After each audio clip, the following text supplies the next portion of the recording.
Hello friends, welcome back in my another lecture in calculus of variation. So far we had done or evaluated extremal of the functional of this type. Functional having one independent variable, one dependent variable, and one it's a derivative, means derivative of a single order derivative of a dependent variable. We have done evaluated function extremal of this type of a functional. Today we will discuss functional of higher order derivative in which independent variable will be single but dependent variable derivative of dependent variable will be more than one, right? Second we will discuss functional having more than one dependent variable. जैसे आप यहाँ देख सकते हैं x केवल एक independent variable है और हम आज देखेंगे एक से ज़्यादा इंडिपेंडेंट वेरिएबल्स होंगे, right? So let's start. Functional involving higher order derivative. Let us suppose we have a functional of this type. X is independent variable, y is dependent variable, and these are its a higher order derivatives. Let us suppose of n type, right? And values of all of these will be prescribed, means will be given. Therefore the necessary condition for the existence of extremal for the HOD, means higher order derivative, is fy, y is in subscript, minus partial derivative with respect to x of f by dash. By dash is again in subscript of f, plus second order derivative f by double dash, this is again in subscript, right? Plus so on, continue in this way. This is minus 1 raised to power n into nth order derivative with respect to x, ordinary derivative, f by n is again in subscript, is equal to 0, where by fy means, where fy, this means partial derivative of f with respect to y, right? Similarly this means partial derivative of f with respect to y double dash, and this means partial f with respect to y raised to power n, right? So you can see, let us suppose we have a second order derivative, then we will have first three terms up to here. If we have third order derivative, then we will have one more terms, and plus minus will be at an alternate position because of this factor. And this as usually we know this condition, right? This is up to first order derivative, so accordingly we can use this one, and plus minus will be at a alternate position. And this question is known as which is known as Euler-Poisson equation. Euler-Poisson equation. So this is about higher order derivative for a functional having more than one dependent variable. For example, if you can see here x is a single independent variable, and by 1 by 2 by n, these are the dependent variable, and these are the first order derivative only, right? Be the extremal with extremum that, then this is the condition, necessary condition for functional of this type when we have more than one dependent variable, right? How there in this case I is varying from 1 to 3 up to n, because we have n independent variable. Let us suppose we have two dependent variable by1 and by2. You can see here by1 by2 are two dependent variable, and these are its first order derivative. Then accordingly we will get two equation from here, one for I is equal to 1 and other for I is equal to 2, right? The necessary condition for the extremal of the existence of the extremal is r, actually we will get 2 r partial derivative f with respect to y1, first of all y1, derivative with respect to x f with respect to y1 dash is equal to 0 1 this one, and other will be f with respect to y2 minus partial derivative with respect to x, sorry, ordinary derivative with respect to x into partial with respect to y2 dash is equal to 0. These are the necessary condition when we have two dependent variable. When we have three dependent variable, then there will be one more necessary condition, right? And this question is because of this one by putting I is equal to 1, and this question is also because of this one by putting I is equal to 2, right? And let's take the examples of these two types, right? Find the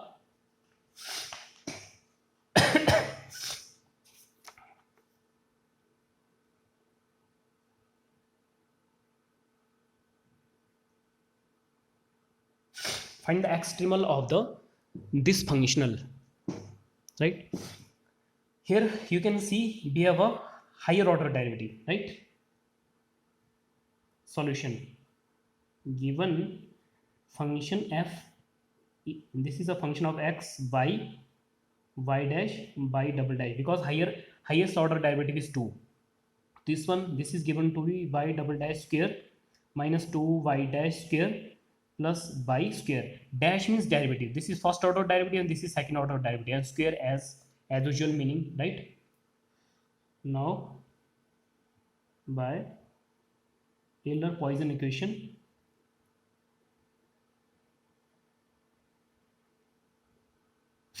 means second order derivative means we will have 3 terms in this equation.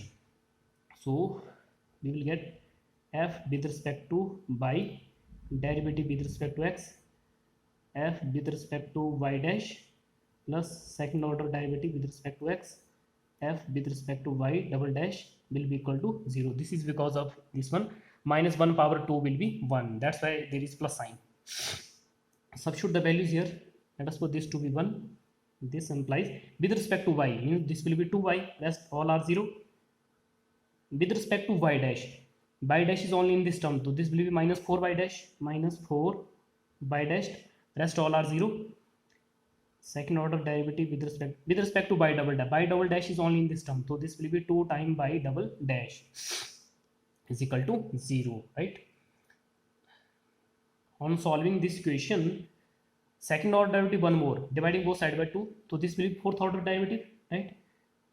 d4 by dx4, and this will be second order derivative with respect to y dash. This will be dividing both side by 2, so this will be 2 times d square by divided by dx square, right? And this will be plus y is equal to 0, right?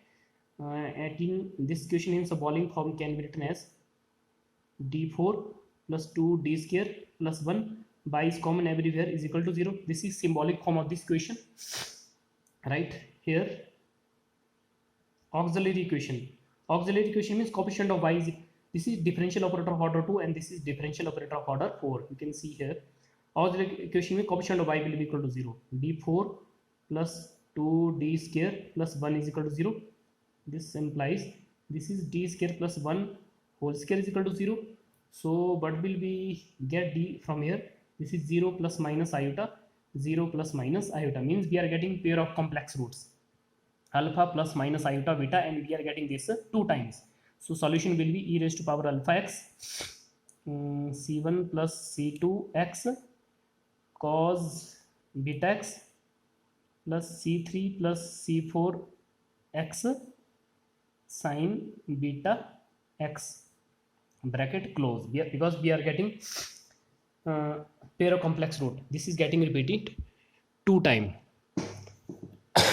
right? Alpha is 0 and beta is 1, and right hand side is 0. You can see here, therefore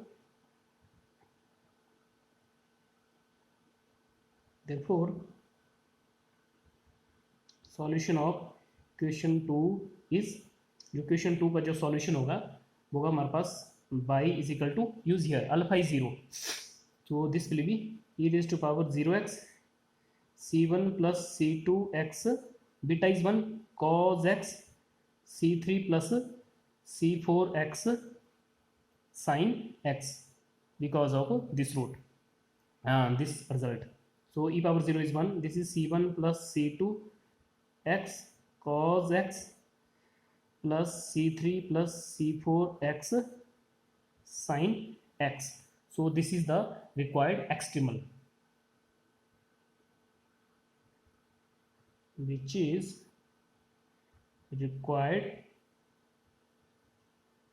extremal of a given functional, because there is no boundary condition with this functional, so we are getting infinite extremal actually, because c1 c2 c3 c4 these are constant, so these can take any values, and accordingly we will get different values of y. That's why we have infinite extremals, right? This is all about this question. Let's take another one.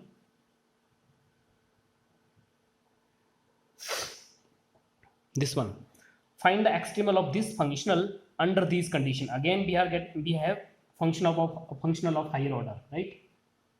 Here function f, which is function x, y dash, y double dash, this is given to be y double dash square minus y square plus x square with these condition, right? Now y Taylor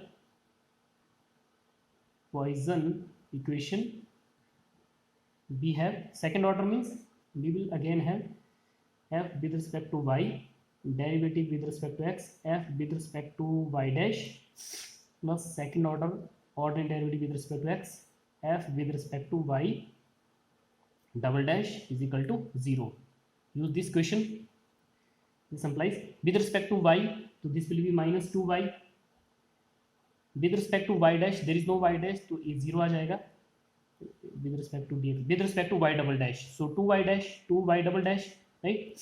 Must remember when we are differentiating partially with respect to y, so x square and these two are constant. When we are differentiating with respect to y dash, so except y dash in this will be constant, which is equal to 0. Dividing both side by 2, so what we are getting? We are getting d4 by divided by dx4 minus by is equal to 0. In this question in symbolic form can be written as d4 minus 1 outside y is equal to 0. Let us put this to equation 2. This is symbolic form. Here auxiliary equation means coefficient of y will be equal to 0. This is equal to 0. So from here this is d square minus 1, d square plus 1 is equal to 0 by factorization. This implies d square minus 1 is equal to 0, d square plus 1 is equal to 0. That is d की value यहाँ से तो आ जाएगी ना plus minus 1, यहाँ से आ जाएगा pair of complex root, right? So in this way when roots are real and different m1 and m2, तो सॉल्यूशन क्या होता है हमारे पास? सॉल्यूशन बनता है e raise to power c1 e raise to power m1x plus c2 e raise to power m2x. ये तो root जब रियल और डिफरेंट हो गए, when roots are pair of complex root only one time, right? So solution बनता हमारे पास e power alpha x c1 cos beta x plus c2 sin beta x. Use these result, right? Since तो because right hand side is 0, तो इसका जो solution होगा, therefore solution of 2 is, तो equation 2 का solution बन जाएगा हमारे पास 2 इज बाई इक्वल टू, पहले यहाँ से करो pair of complex root m1 m2 हमारे पास 1 और माइनस 1 है, c1 e power x c2 e raise to power minus x. Because of this result now using alpha is 0, तो हमारे पास यहाँ क्या आ जाएगा? बिकॉज c1 c2 ऑलरेडी लिख दिया हमने, तो c3 c4 लिखेंगे. c3 cos x plus c4 sin x e power 0x is 1. So this is the solution. Let us suppose this to be 2 dash, right? Also यहाँ से y dash करेंगे, differentiate करेंगे with respect to x, तो c1 e power x यहाँ जगह minus e power ordinary derivative with respect to x. Cos का derivative minus sine होता है और साइन का डेरिवेटिव क्या होता है? cos x. Let us put this to be equation number 3. Now since given हमारे पास बाउंड्री कंडीशन गिवन है, since given y of 0 is equal to 1, since given y of 0 is equal to 1, so question 2 implies, question 2 में put करो 2 dash में put करेंगे y of 0 1 means x भी 0 और y भी 0 है. Sorry, y of 0 is equal to 1. You can see here x is 0 y is 1, तो यहाँ जगह 1 is equal to x is 0, तो ये जगह c1 plus c2 cos 0 is 1 plus c3, ये वाले टर्म 0 हो जाएगी, right? Let us put this to be number 4. For दूसरी कंडीशन है हमारे पास y dash zero is equal to zero, means ये वाला एक्स जीरो होगा तो वाई डैश भी जीरो होगा, तो 3 एम्प्लाइज इधर भी जीरो है और सी ये तो जीरो है ही, C1 माइनस C2, तो ये जीरो हो जाएगा, C4 cos जीरो इज 1 तो plus C4, let us put this to be number 5। और थर्ड बाउंड्री कंडीशन है by of pi by 2 is equal to zero, तो 2 डैश एम्प्लाइज x तो पाई by 2 है तो बाई ये तो जीरो हो जाएगा, x pi by 2, C1 e power pi by 2 plus C2 e raise to power minus pi by 2, cos pi by 2 zero, sine pi by 2 is 1, तो हो जाएगा C4। इसको नंबर 6 सपोज कर लो। और लास्ट बाउंड्री कंडीशन ये वाली, y dash pi by 2 is equal to -1, so 3 implies, इधर तो -1 आ जाएगा बिकॉज बाई डैश तो -1 है और x है pi by 2, C1 e power pi by 2 minus C2 e raise to power minus pi by 2, sine pi हो जाएगा minus C3 because cos pi by 2 zero हो जाएगा, ये होगा number 7, right. This so after substituting the given boundary condition, question 2 dash and 3 becomes 4 5 6 7, right? Adding now,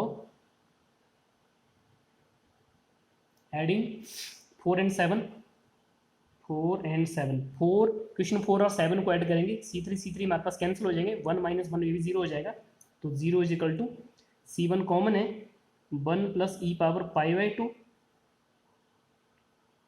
इन दोनों में C2 में भी कॉमन है, C2 common 1 minus e raise to power minus pi by 2 is equal to, sorry is equal to लिख दिया हमने, right, is equal to 0, this one let us put this to be number 8, right. Also 5 minus 6 gives, देखते हैं 5 minus 6 करते हैं, zero में ये तो जीरो रह जाएगा, 5 माइनस 6, C1 कॉमन है 1 minus e raise to power pi by 2, ये तो माइनस है ये भी माइनस हो जाएगा, तो minus is common, C2 common, तो हो जाएगा 1 plus e raise to power minus pi by 2, here C4 cancel, right. So let us इसको थोड़ा सॉल्व कर लेते हैं, यहाँ से हम C1 की वैल्यू निकालते, तो C1 यहाँ से कितना आ जाएगा, इसको इधर शिफ्ट कर लेते हैं, तो हो जाएगा 1 plus e raise to power minus pi by 2 divided by 1 minus e raise to power pi by 2 into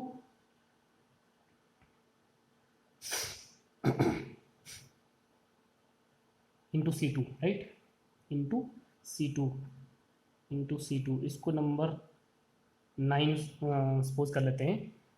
substituting the value of C1 की वैल्यू पुट कर लेते हैं इंटू इक्वेशन 8, क्वेश्चन 8 में पुट कर लेते हैं, क्वेश्चन 8 ये हैं, जब हम C1 की वैल्यू पुट करेंगे तो C1 की वैल्यू हमारे पास ये हो जाएगा 1 plus e power pi by 2 यहाँ पर ऑलरेडी है, तो यहाँ पर आएगा 1 minus e raise to power, sorry this 1 plus e power minus pi by 2, 1 minus e power pi by 2 ऐसा है into C2, next is as it is C2 this 1 minus e power minus pi by 2 is equal to this 0. This is after substituting the value of C1 from equation number 9 into equation number 8, means here, right. We will get this one. Now solving this question, C2 is common, and after taking LCM inside, what we will get, C2 is common in this entire equation. Now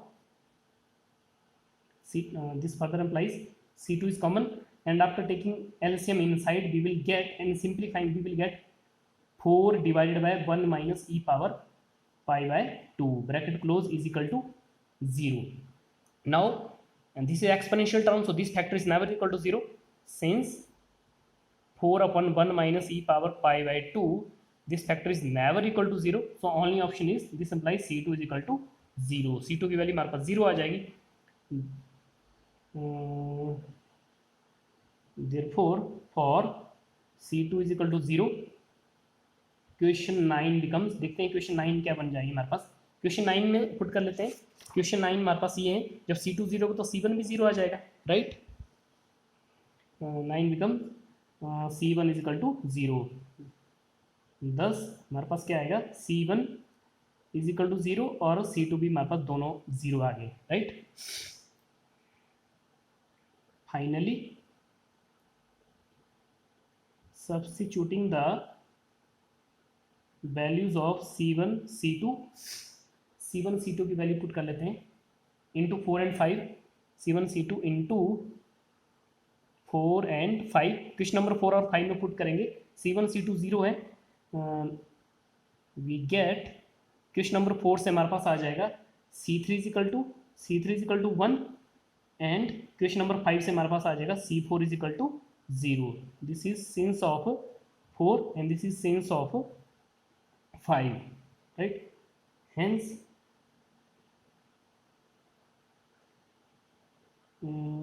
for C1 is equal to 0, C2 is equal to 0, C3 is equal to 1, C4 is equal to 0, question 2 dash becomes, question 2 dash देखते हैं 2 dash क्या बनेगी, original question भाई 2 dash becomes y is equal to C1 C2 तो 0 है, तो पहली दो टर्म हमारे पास 0 हो जाएगी, right. You can see here in this question two C1 C2 0 है and C4 is also 0 and C3 is 1, we will get a cos x, right, we will get a cos x, right, which is the required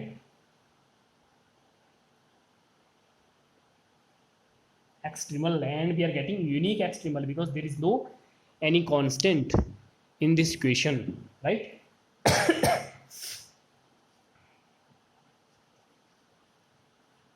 So this is about this question. Let's take another example. This is example number 3. Find the extremal of this functional, right. Again we have higher order functional solution.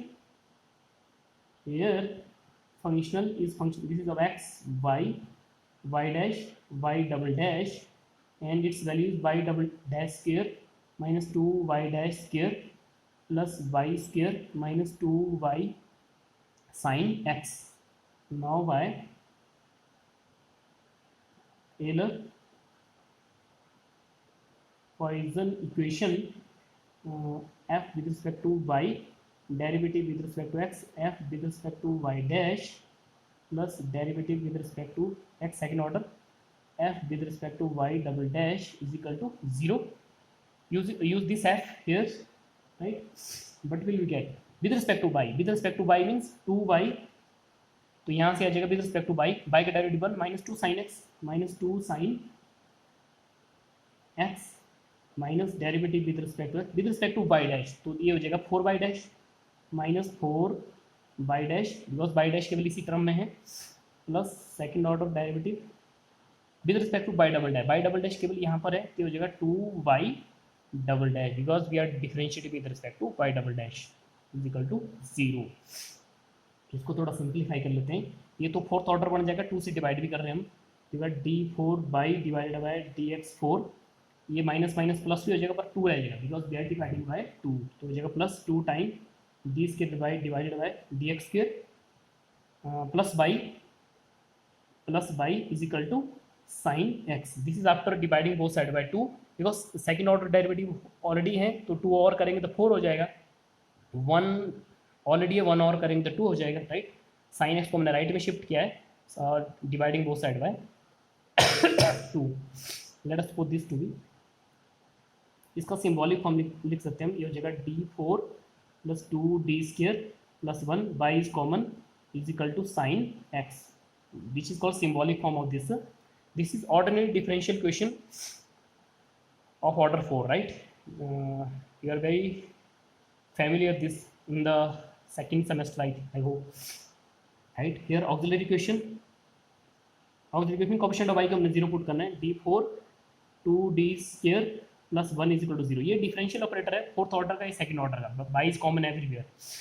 Auxiliary question ये है, तो ये perfect square है, d square plus 1 का whole square, तो हमारे पास यहाँ से d की वैल्यू आ जाएगी 0 प्लस माइनस आयोटा और 0 प्लस माइनस आयोटा. तो पेयर ऑफ कॉम्प्लेक्स रूट जैसे हमने पहले यूज़ किया था, बिकॉज यहाँ पर कॉम्प्लीमेंट्री फंक्शन आएगा, राइट हैंड साइड 0 नहीं है, therefore complement C F means complementary function हो जाएगा e raise to power 0x c1 plus c2x, यहाँ आएगा cos x बिकॉज बीटा 1 है।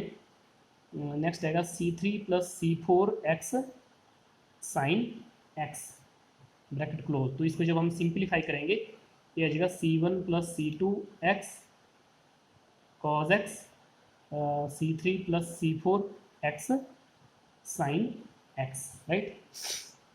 इसको नंबर 2 सपोज कर लेते हैं, ये हमारे पास कॉम्प्लीमेंट्री फंक्शन आ गया।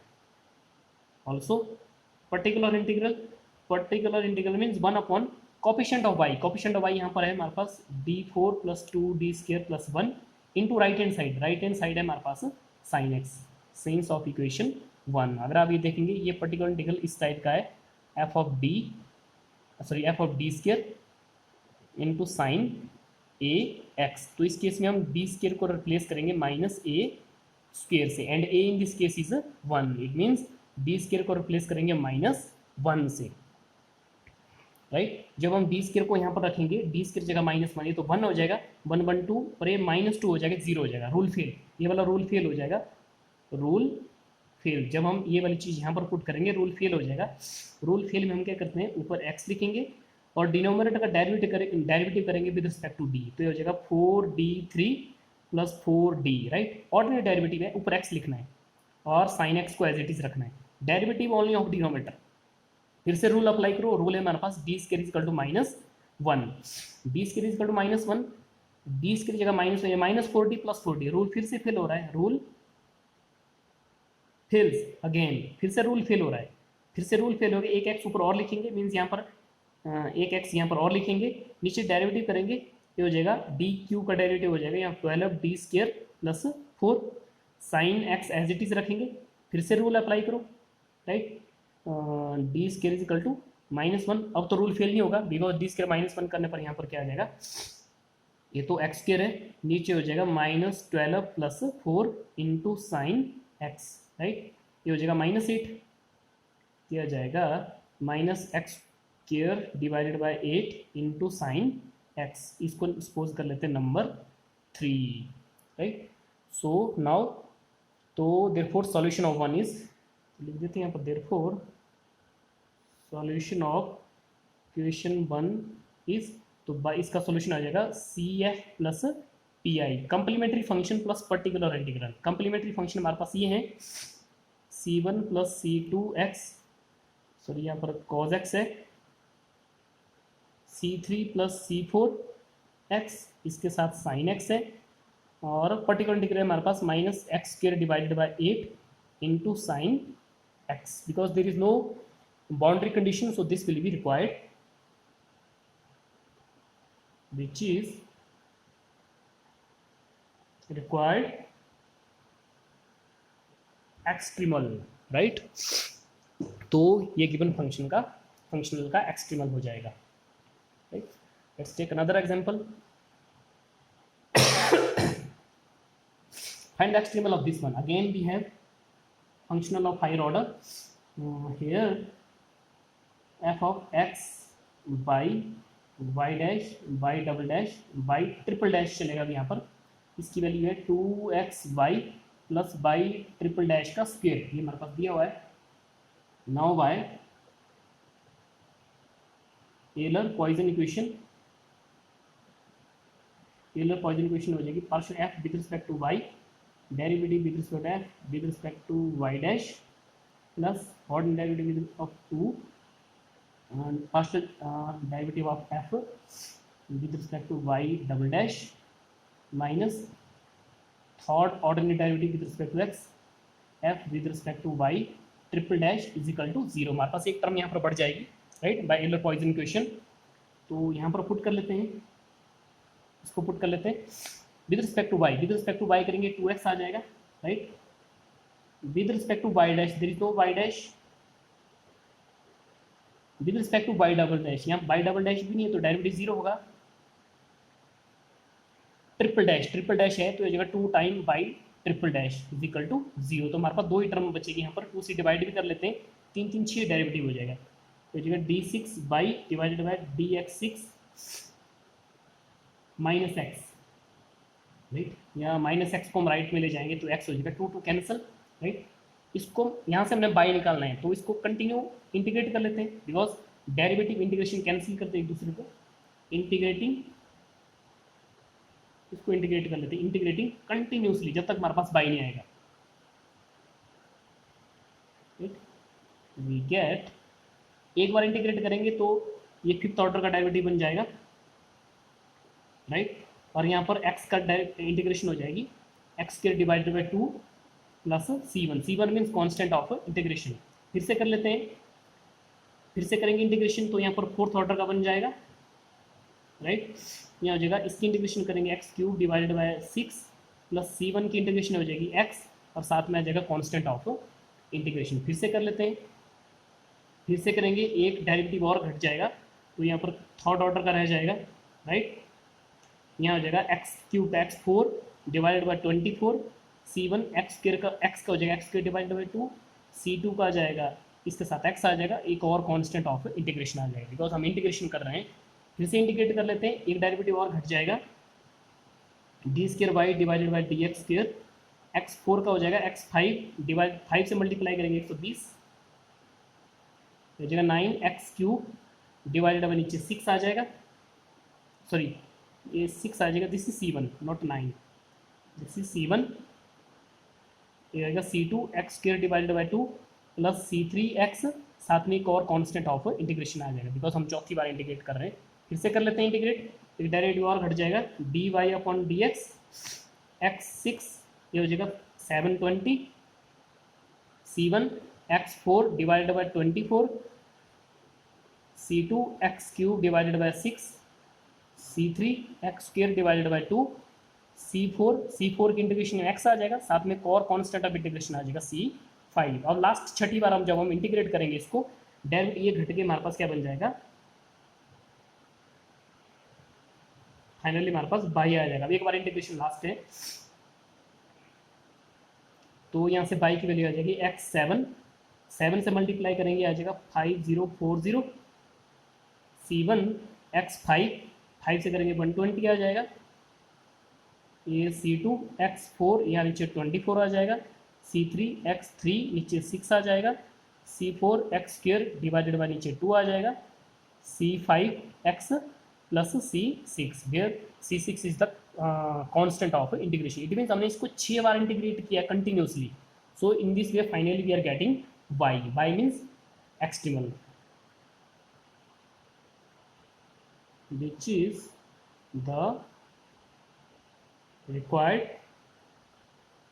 extremal of the functional of a higher order, right? Actually we are getting infinite extremal, because c1 c2 c3 c4 c5 c6 all of these are constant, these can take any values, right? And accordingly we will get a infinite extremal, right? So this is all about extremal of the functional of a higher order. Let's take a functional where we have more than one dependent variable. You can see, find extremal of this function. You can see here x is an independent variable and we have two dependent variable y and z, right? Solution, let's find the extremal of this type.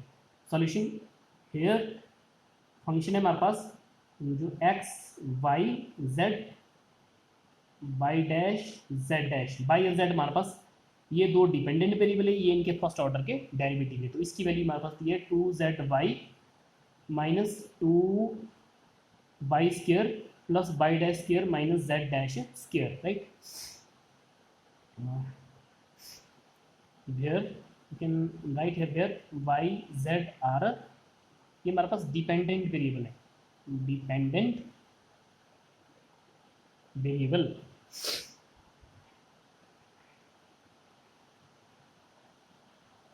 Now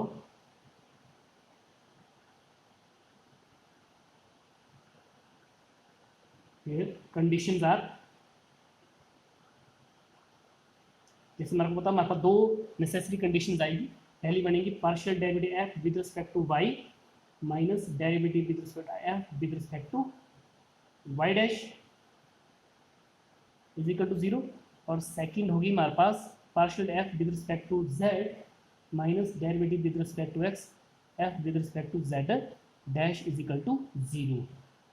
जब हम इसको solve करेंगे यहाँ से with respect to Y करेंगे तो ये हो जाएगा विद रिस्पेक्ट टू वाई करेंगे 2z, यहाँ भी वाई है -4y, आगे तो वाई है नहीं, derivative with respect to x with respect to y dash केवल यहाँ पर है तो ये जगह 2y dash is equal to 0।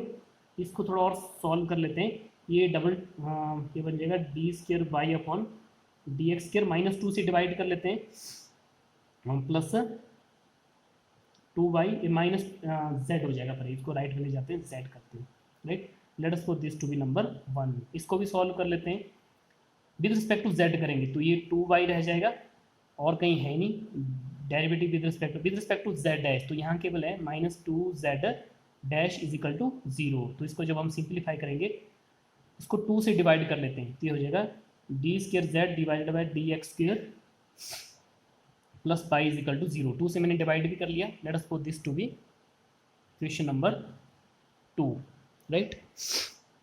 This is because of this question, whenever we are differentiating partially with respect to y, so everything is constant except y. Similarly, when we differentiate partially with respect to z, so everything here is constant except z. So accordingly we are getting these two. Differentiating equation 1 twice, equation 1 को twice differentiate कर लेते हैं with respect to x के साथ। twice already है, twice और करेंगे तो 4 हो जाएगा, d4 डिवाइड dx4, 2 कांस्टेंट है, ये हो जाएगा d² डिवाइड dx², तो यहाँ हो जाएगा d² z dx²। ट्वाइस कर रहे हैं हम derivative, this further implies d4y dx4 2 d² dx², and what is value of dz² 1 dx² from here? This is minus by, this is minus by sense of equation 2, right? So what we are getting actually, we are getting d4y dx4 plus 2 d² dx² plus y is equal to 0. This in symbolic form can be written as d4 plus 2 d² plus 1 outside y is equal to 0. Let us put this to be question number 3, right? Here auxiliary question means coefficient of y को हमने 0 put करना है, d4 plus 2d² plus 1, these are differential operator order 4 and 2, right? This is perfect square, d² plus 1 का whole square is equal to 0, तो 4 roots आएंगे तो d की value आ जाएगी हमारे पास 0 plus minus iota, 0 plus minus iota, pair of complex root and repeating 2 time, जैसे हमने पहले रिजल्ट यूज किया था। तो राइट हैंड साइड तो 0, ये तो वही सॉल्यूशन बनेगा। देयरफॉर सॉल्यूशन ऑफ 3 इज, तो y की वैल्यू बन जाएगी हमारे पास e power alpha is 0, e power 0x c1 plus c2x cos x c3 plus c4x sin x, right. ये बन जाएगा हमारे पास अल्फा 0 है, alpha is 0 and beta is equal to 1, तो ये तो 1 ही होता है।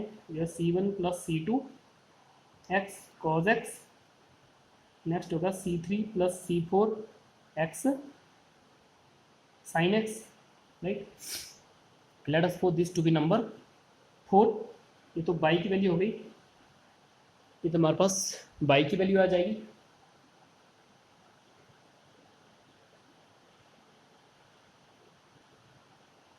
दिस एम्प्लाइज, अगर इसका मैं फर्स्ट ऑर्डर डेरिवेटिव करूंगा with respect to x, derivative with respect to x, right, तो हो जाएगा first function as it is c1 plus c2x, cos का डेरिवेटिव हो जाएगा माइनस साइन, और second as it is cos x as it is, इसका derivative बन जाएगा c2, ये तो ये हो गया। अब इसको नहीं करो c3 plus c4x, first function as it, इसका साइन का डेरिवेटिव हो जाएगा cos x प्लस यहाँ पर sin x, ऐसे ही आ जाएगा।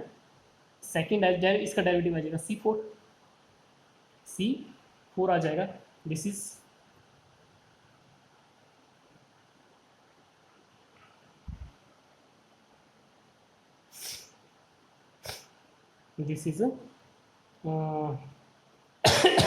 dy upon dx of equation number 4, right. Now we want to differentiate again it, यहाँ पर भी प्रोडक्ट रूल लगेगा, यहाँ तो सिंगल है, और यहाँ पर भी प्रोडक्ट रूल लगेगा, यहाँ भी सिंगल है। इसको हम फिर से ऑर्डिनेट डिफरेंशिएट कर लेते हैं विद रिस्पेक्ट टू एक्स, देखते हैं क्या बनता है हमारे पास।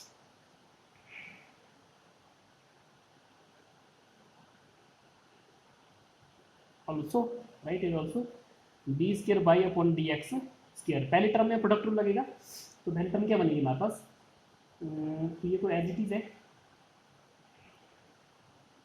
First term as it is c one plus c two x, और साइन का डेरिवेटिव आ जाएगा कॉस, नेक्स्ट बनेगा हमारे पास sine x as it is, और इसका डेरिवेटिव बन जाएगा, ये तो 1 हो जाएगा, इसका हो जाएगा minus c two, because c two x का सी टू बन जाएगा माइनस हाथ में, ये हो जाएगा, ये फर्स्ट है। Second term as it is है, तो सॉरी एक इसमें सिंगल है, कॉस का डेरिवेटिव माइनस साइन होता है, minus c two sine x, और थर्ड में फिर से product rule, minus as it c three plus c four x,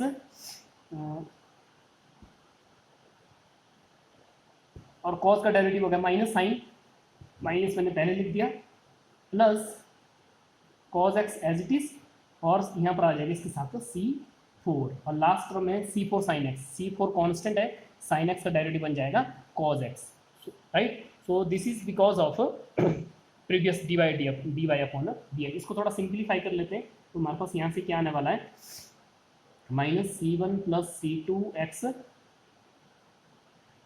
cos x, इस टर्म को मैं पहले लिख रहा हूँ c three plus c four x sine x, तो this is 2 time minus 2c2 sine x, this is also 2 time plus 2c4 cos x, इन दो टर्म में ऐड किया, right. So this is let us for this to be equation number 5। सो ये आएगा हमारे पास second order derivative, right. Now from equation one, equation one थी हमारे पास d square y divided by d x square plus 2y is equal to z, that is z की value यहाँ से आ जाएगी d square y divided by d x square plus 2y, यहाँ पर इनकी वैल्यू पुट कर लेते हैं, d square y upon d x square fifth question से पुट कर लेते हैं, ये हो जाएगा minus c one plus c two x cos x, minus यहाँ पर है c three plus c four x, ये माइनस है, sine x minus 2c2 sine x plus 2c4 cos x, this is value of d square y upon d x square plus 2y plus 2 time y की वैल्यू put कर लेते हैं यहाँ पर, और बाई की वैल्यू थी हमारे पास सिंस ऑफ इक्वेशन नंबर 4, तो हो जाएगा यहाँ पर c1 प्लस c2 एक्स, यहाँ पर था यहाँ पर था हमारे पास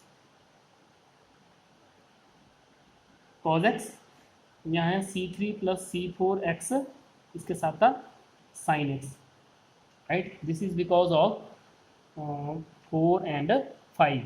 क्वेश्चन नंबर 4 और 5 की वैल्यू मैंने 5 की वैल्यू यहाँ पुट की, और बाई मीन्स फोर्थ क्वेश्चन की वैल्यू यहाँ पर पुट की मैंने। यहाँ से देखते हैं क्या था हमारे पास, z की वैल्यू निकालनी हमने, तो z हमारे पास यहाँ से क्या रहा है, ये 2 टाइम है, एक घटेगा तो हमारे पास रह जाएगा c1 plus c2 x cos x, this is also 2 time, एक डिक्रीज करो तो ये रह जाएगा c3 plus c4 x sine x, ये तो एज इट इज आ जाएगा minus 2c2 sine x plus 2c4 cos x. So let us put this to be equation number 6. Right, now you can see here we want to find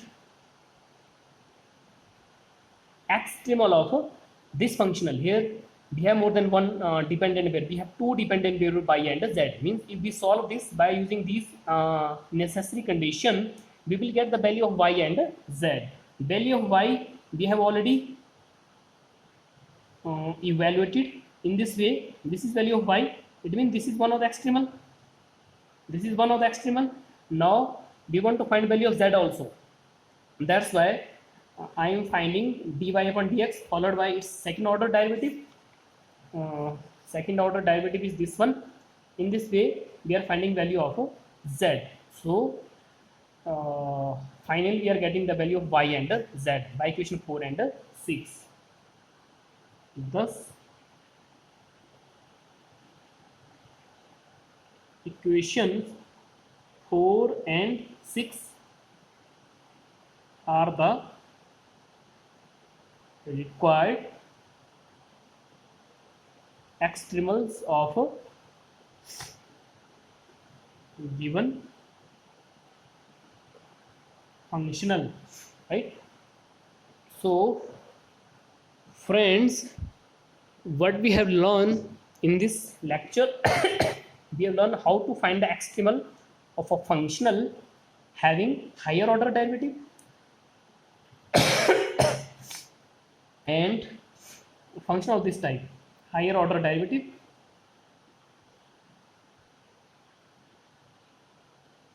functional, extremal of functional having higher order derivative, and extremal of functional having more than one dependent variable.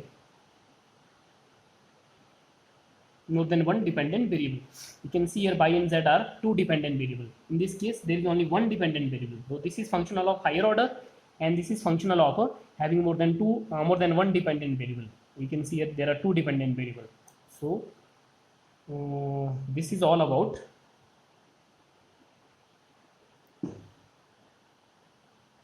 this lecture. Thank you.